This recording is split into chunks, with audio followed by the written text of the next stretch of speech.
अस्सलाम वालेकुम दोस्तों, सब कैसे हैं? ठीक ठाक हों, खैरियत से होंगे। आज का व्लॉग करते हैं शुरू। आज हम जा रहे हैं मिनार-ए-पाकिस्तान और आगे चल के हम आपको दिखाएंगे कैसा कैसा माहौल है मिनार-ए-पाकिस्तान का, 14 अगस्त का। वीडियो के साथ जुड़े रहिए, आगे चल के हम आपको दिखाते हैं।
Welcome back to my YouTube channel.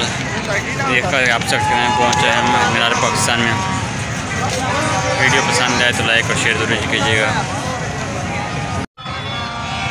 ये देखें, ये माहौल मिनार-ए-पाकिस्तान का।